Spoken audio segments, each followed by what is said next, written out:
नमस्कार मित्रांनो, महाराष्ट्र सेट परीक्षा थोड्याच दिवसात होणार आहे आणि त्याचा जो पेपर 1 आहे त्याच्यामध्ये बुद्धिमत्तेचे प्रश्न असतात आणि बुद्धिमत्तेचे प्रश्न सोडवत असताना काही लॉजिक आपल्याला लावावं लागतं. असंच आपण मागे सेट परीक्षेमध्ये आलेला हा प्रश्न बघणार आहोत. बुद्धिमत्तेचा प्रश्न आहे. संख्या मालिकेतील पुढील संख्या ओळखा.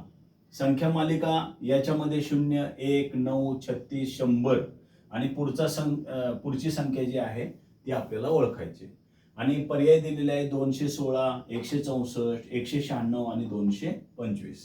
अतिशय सोपा प्रश्न आहे. जेव्हा तुम्ही याचं निरीक्षण करता त्यावेळेस आपण असं लॉजिक लावण्याचा प्रयत्न करतो.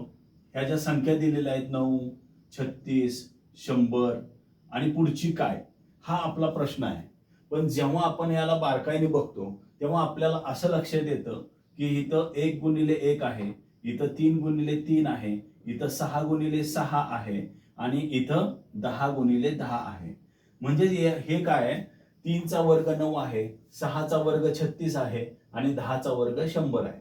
तर आपसुकच याच्यामधला आपण गॅप शोधायला पाहिजे. बरोबर, याच्यामध्ये किती गॅप आहे? 1 चा गॅप आहे. याच्यामध्ये किती गॅप आहे? 2 चा गॅप आहे. याच्यामध्ये कितीचा गॅप आहे? 3 चा गॅप आहे. याच्यामध्ये कितीचा गॅप आहे? 4 चा गॅप आहे. म्हणजे पुढचा गॅप कितीचा होणार आहे? 5 चा होणार आहे. म्हणजे पुढची संख्या किती असणार आहे? 15 असणार आहे. म्हणून 15 गुणिले 15 जो आहे, 15 गुणिले 15 केलं तर आपसुकच आपलं उत्तर येतं 225. आणि ऑप्शन मध्ये बघायचं, ही 225, 216, 164, 196 आणि उत्तर आहे 225. म्हणून चौथा जो ऑप्शन आहे ते आहे आपलं करेक्ट उत्तर आणि हे आहे त्याचं लॉजिक. धन्यवाद.